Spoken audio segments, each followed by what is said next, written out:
स्वागत है आपका सप्ताह का संवाद में, जहां हम हर हफ्ते एक अहम राजनीतिक मुद्दे पर चर्चा करते हैं। आज का विषय है मुगल बादशाह अकबर के अंतिम दिन और अपने बेटे सलीम की बगावत। अकबर के आखिरी दिन अपने कई नज़दीकी लोगों की मौत का शोक मनाते हुए बीते थे। उस दौरान न सिर्फ उनकी मां हमीदा बेगम और दो बेटों ने अंतिम सांस ली, बल्कि उनके सबसे बड़े बेटे सलीम ने उनके खिलाफ बगावत कर दी। जब उनके 9 रत्नों में से एक बीरबल को कबायलियों ने मार दिया, अकबर ने 2 दिनों तक खाने पीने को हाथ नहीं लगाया। अपनी मां के बहुत इसरार पर उन्होंने खाना शुरू किया। एम बर्के अकबर की जीवनी जिन्होंने लिखी अकबर द ग्रेट मुगल में लिखते हैं कि अकबर के 2 बेटों मुराद और दानियाल ने शराब पी पी कर बहुत कम उम्र में अपने आप को मौत के हवाले कर दिया। उनका तीसरा बेटा सलीम भी शराबी था। उसने न सिर्फ अकबर के खिलाफ विद्रोह किया, बल्कि उनके सबसे करीबी सलाहकार अबुल फजल की हत्या करवा दी। एक पिता के रूप में अकबर की नाकामी उनके जीवन का सबसे बड़ा दुख था। अकबर को अबुल फजल की मौत की खबर शेख फरीद बख्शी बेग ने दी। खबर सुनते ही अकबर जोर से चिल्लाए और बेहोश होकर जमीन पर गिर गए। कई दिनों तक वो बहुत दुखी रहे। उन्होंने असद बेग से कहा, अगर सलीम बादशाह ही बनना चाहता था तो उसे मुझे मारना चाहिए था और अबुल फजल की जिंदगी बख्श देनी चाहिए थी। असद बेग ने लिखा, उस दिन अकबर ने ना तो अपनी दाढ़ी बनवाई और ना ही अफीम खाई। पूरा दिन उन्होंने रोते हुए बिताया। वो कई दिनों तक रोते रहे और अपने बेटे सलीम को उनके किए पर कोसते रहे। इनायतुल्लाह ने अबुल फजल के बाद उनकी जीवनी अकबरनामा पूरी की। उन्होंने लिखा, अकबर ने इस अपराध के लिए सलीम को कभी भी माफ नहीं किया। सलीम से अकबर का मनमुटाव उनकी मौत के 16 साल पहले शुरू हो गया था। अपनी पहली कश्मीर यात्रा के दौरान अकबर ने शाही जनान खाने की महिलाओं को लाने की जिम्मेदारी सलीम को दी थी, लेकिन वो खराब सड़क का बहाना बनाकर अकेले वापस आ गए। अबू फजल अकबरनामा में लिखते हैं, हो सकता है कि ये बात सही रही हो, लेकिन अकबर अपने हरम की महिलाओं का बहुत शिद्दत से इंतजार कर रहे थे। उनका गुस्सा मशहूर था। गुस्से से भरे अकबर मूसलाधार बारिश के बीच खुद घोड़े पर सवार होकर उन महिलाओं को लाने चल पड़े। उन्होंने आदेश दिया कि सलीम को उनके सामने ना लाया जाए। अबुल फजल लिखते हैं, दर्द की बेखुदी में उन्होंने अपने बेटे पर उन्हें जहर देने का आरोप लगाया। 2 साल बाद जब अकबर फिर कश्मीर गए, सलीम ने बिना अनुमति उनके तंबू में घुसने की हिमाकत की। नाराज अकबर ने फिर हुक्म दिया कि सलीम उनकी नज़रों के सामने ना आए, लेकिन कुछ समय बाद अकबर ने सलीम को माफ कर दिया। जब 2 मई 1599 को अकबर के बेटे मुराद की मृत्यु हुई, तो अकबर ने उनकी जगह सलीम को दक्षिण भारत के सैन्य अभियान पर भेजने का फैसला किया, लेकिन सलीम तय समय पर पहुंचे ही नहीं और अकबर को मजबूरी में अपने दूसरे बेटे दानियाल को दक्षिण भेजना पड़ा। अकबर ने भी खुद दक्षिण जाने का फैसला किया। अकबर ने सलीम को मुगलों का विरोध कर रहे मेवाड़ के राणा पर नियंत्रण करने की जिम्मेदारी भी दी, लेकिन इस बार भी सलीम ने हुक्म की तामील नहीं की। वो अजमेर में ही रुक गए और आगे गए ही नहीं। सलीम ने इलाहाबाद जाने का फैसला किया और राजधानी आगरा में अकबर की गैर मौजूदगी का फायदा उठाते हुए गद्दी पर कब्जा करने की कोशिश की। इलाहाबाद पहुंचकर सलीम ने खजाने के एक हिस्से पर कब्जा कर लिया और अपने आप को बादशाह घोषित कर दिया। असीरगढ़ पर कब्जा करने के बाद अकबर अहमदनगर पर भी चढ़ाई करना चाहते थे, लेकिन सलीम से निपटने के लिए उन्होंने तुरंत लौटने का फैसला किया। मार्च 1602 में सलीम ने अकबर को संदेश भिजवाया कि वो अकबर से मिलकर अपना सम्मान प्रकट करना चाहते हैं, लेकिन अकबर को यह पेशकश ईमानदार नहीं लगी। उन्होंने सलीम से मिलने से इनकार कर दिया। कुछ समय बाद खबर आई कि सलीम 30,000 सैनिकों के साथ आगरा की तरफ बढ़ रहा है। अबुल फजल लिखते हैं कि अकबर ने सलीम को कड़ा संदेश भेजा कि तुम्हारी सुरक्षा इसी में है कि तुम इलाहाबाद वापस लौट जाओ। अगर तुम वाकई मेरी सेवा करना चाहते हो तो अकेले दरबार में हाजिर हो। सलीम को बात समझ में आ गई और वो इटावा से वापस इलाहाबाद के लिए लौट गए।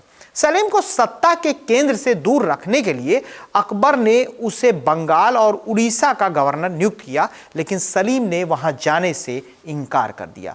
इस बीच अकबर की मां हमीदा बेगम और बुआ गुलबदन बेगम ने पिता पुत्र के बीच के तनाव को दूर करने की मुहिम शुरू की।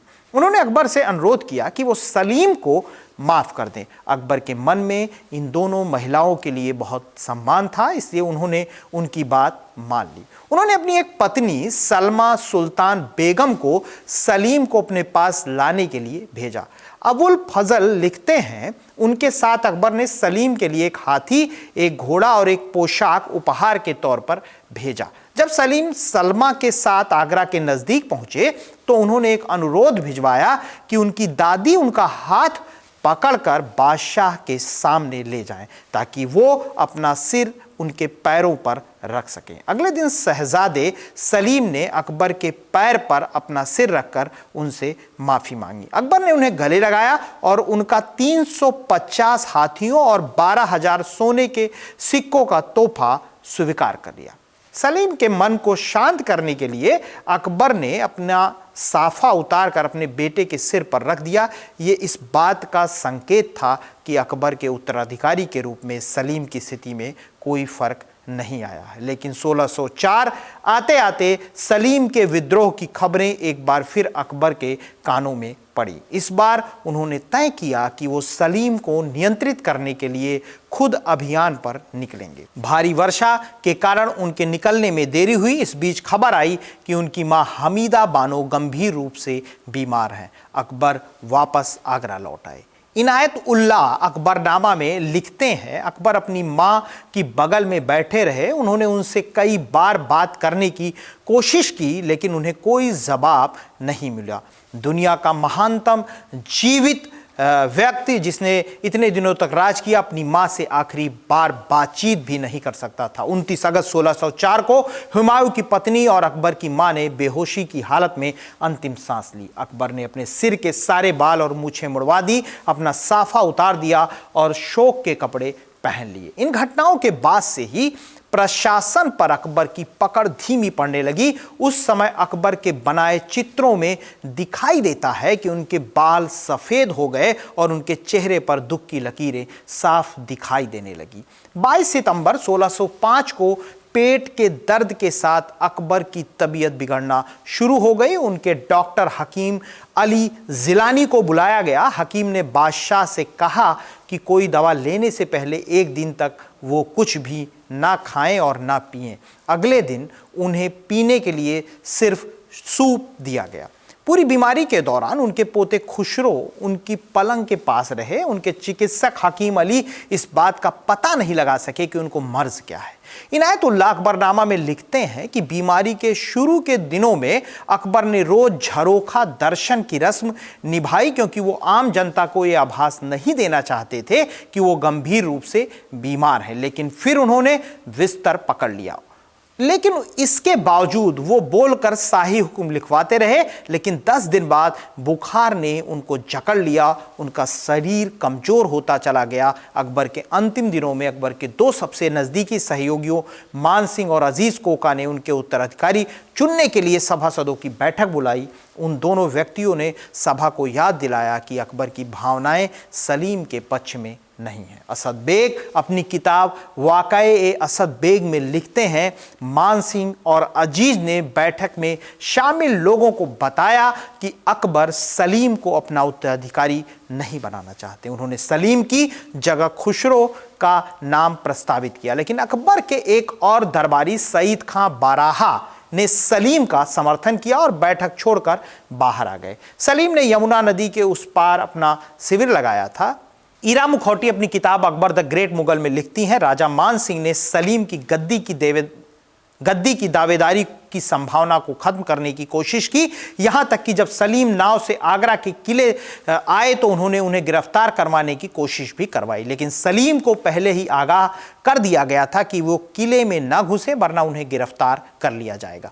वो नाव से वापस अपनी हवेली चले गए। वो अपनी हवेली में अपने भविष्य के बारे में किए जाने वाले फैसले का इंतजार करने लगे। शाम तक फिजा सलीम के पक्ष में हो गई थी। सबसे पहले शेख फरीद और सईद खां बाराहा उनको मुबारकबाद देने पहुंचे। उसके बाद तो उनके समर्थन में अकबर के दरबारियों का तांता लग गया। सईद खां ने सलीम से यह वादा करवाया कि गद्दी पर बैठने के बाद खुसरो या उन लोगों को कोई सजा नहीं देंगे जिन्होंने सलीम को पहले समर्थन नहीं दिया था। शाम होते होते उनका विरोध कर रहे मिर्जा अजीज कोका भी उन्हें बधाई देने पहुंचे, लेकिन सलीम ने उनके साथ कोई अशिष्ट व्यवहार नहीं किया। जब मान सिंह को इसका विश्वास हो गया कि खुसरो को कोई नुकसान नहीं पहुंचाया जाएगा, वो खुद उन्हें लेकर सलीम के पास पहुंचे। इस बात के संकेत नहीं मिलते हैं कि मान सिंह और अजीज ने अपने बूते पर खुसरो को सम्राट बनाने की पहल की थी।